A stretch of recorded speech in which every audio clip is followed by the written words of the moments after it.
Welcome to a very special Christmas episode of Should You Watch, the review series where I answer the simple question of whether or not you should watch something. Like I said, today's a very special episode. It's going to be a little longer than normal, and we're breaking the mold just for today, because today we watch the Guardians of the Galaxy Holiday Special. And I know, I'm super late to this party. Most of you have already seen it, which is why I thought instead of making a short video explaining if you should or should not watch it, I'd make a longer video and explain why you should watch it. Right out of the gate, I should say, if I weren't making this video, I probably would never have watched this special. This movie represents kind of everything I hate. Firstly, I don't really like Christmas as a whole. I know, what's wrong with me? Well, 7 different therapists couldn't figure it out, so I'm gonna figure it out in this video. Moving on. Second, I'm not really an MCU fan. I haven't really enjoyed any of these movies aside from a handful of their peak quality ones. I find them oversaturating and repetitive and stupid, if I'm being honest. With that said, out of all the MCU movies Disney's blessed us or cursed us with, Guardians of the Galaxy was one of the ones that I actually really enjoyed. I had the poster for a while, I had the Hot Toys Star-Lord, I bought the Blu-ray. To me, Guardians didn't feel like the other MCU movies at the time, which, ironically, now all MCU movies feel like Guardians of the Galaxy. Looking at you, Thor.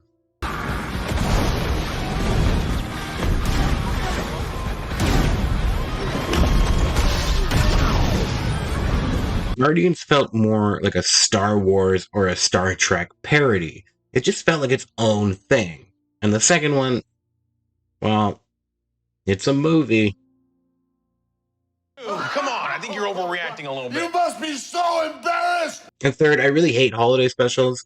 They're usually really rushed cash grabs to sell to children and idiots, which for Marvel standards, this special is low budget in comparison to Marvel's bigger projects, but it's not a flaw here. It's noticeable, but instead of taking away from the story, it actually adds charm. The characters for once are at the forefront over set pieces and visual effects. It was a nice change.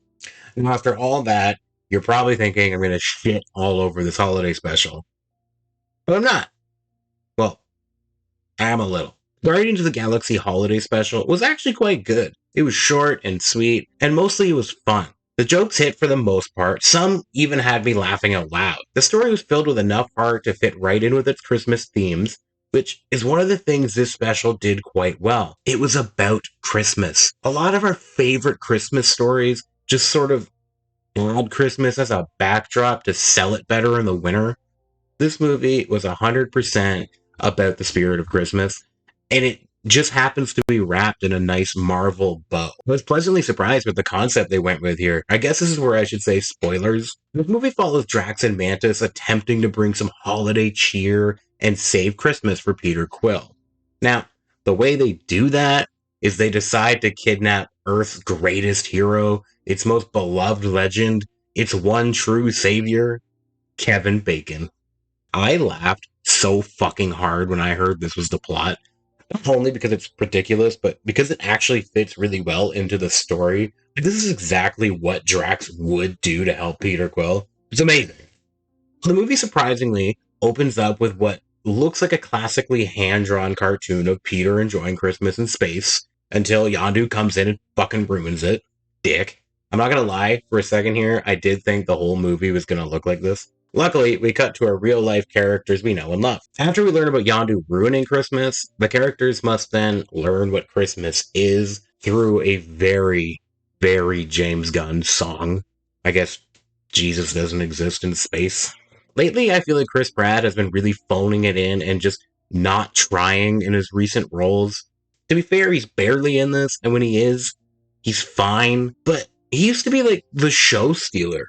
I don't know if he just doesn't care anymore, but it certainly feels that way. So anyway, he emerges along with Rocket and a CGI dog, which for the life of me, I don't know why they CGI'd. It's not that hard to find dogs for movies. Prey suffered with a rescue dog who never worked in film before, and he did kick ass. I mean, you could argue it's because the dog's wearing a spacesuit, but I still think that's bullshit. They could make it work somehow. Well, after learning what Christmas is, Drax and Mantis head off to Earth to do one thing and one thing only. Kidnap Kevin fucking Bacon. But when they arrive, it dawns on them they have no idea what Kevin Bacon looks like. So they decide to ask around Hollywood. Not gonna lie, this was a scene that had me power laughing. I had to pause the movie. I guess Drax's family was killed by robots or something, and he is awfully triggered by this robot costume on the Hollywood Boulevard and just starts like beating the shit out of him. It's awesome. After asking around at the local club scene, they finally find Kevin Bacon's house. And it's the real Kevin Bacon. He originally just shrugs them off as obsessed fans and won't let them in, so they just break in. After a pretty silly chase sequence, eventually leading to a fight with cops and arguing over what a candy cane is, they finally get their man. Now, in order to kidnap him, Mantis just keeps using her powers to put him in a trance, which I actually like. I really thought they were just gonna have like Drax knock his ass out and carry him back to the ship. We get the Footloose star on the ship and they start singing his praise, only to learn he isn't Victor, and that all goes out the window really, really fast. The scene also made me laugh a fair bit. Honestly, Drax just steals every scene here. We hate you. Finally arrive home and unveil their amazing Christmas display to Star-Lord, which, when did they have time to do that? I understand the other Guardians could have done it, but it all seems like really coordinated by Mantis, and she's been gone for so long.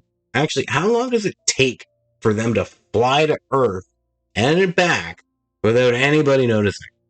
Now, I'm way overthinking a Disney holiday special, but unfortunately, this is just how my brain works. At last, they reveal their gift to Peter, and he's not pumped about it. Star-Lord demands they remove him from the trance, and of course, Kevin Bacon runs. So they wrap things up, they chase him down again, and Peter orders that they take him home. While doing this, though, this guy, whose name I don't know, explains why this is all happening to Kevin Bacon, who, would you know it, decides to stay. Yay! Christmas! The movie ends with everybody celebrating, and Mantis telling Star-Lord why they did what they did, only for Star-Lord to reveal the truth. Now, I knew Yondu wasn't that much of a dick. Said and done, I had a really good time with this short movie. This may be the only holiday special I actually enjoyed. Like a good magical Christmas story should be. It was full of laughs and cheer. Funny and semi-emotional at parts. Mostly, I think this concept was just too good. Like, they really outdid themselves this time. And you know what? Props to Kevin Bacon for playing along. You know, this will never catch on as a yearly Christmas watch. It just won't. People will always resort back to the classics. And you can't blame them. They're classics for a reason. They're the best of the best. But if this year, between Home Alone and Elf, you find you have some free time and you want to watch something new, maybe throw this on. It isn't going to capture your heart the way the classics did, but it will ignite some Christmas cheer and laughs for your whole family. And this is why you should watch Guardians of the Galaxy, the holiday special. Thanks for clicking on the video, guys. If you like this content, maybe like, subscribe, share this with a friend. Anything's appreciated. Merry Christmas.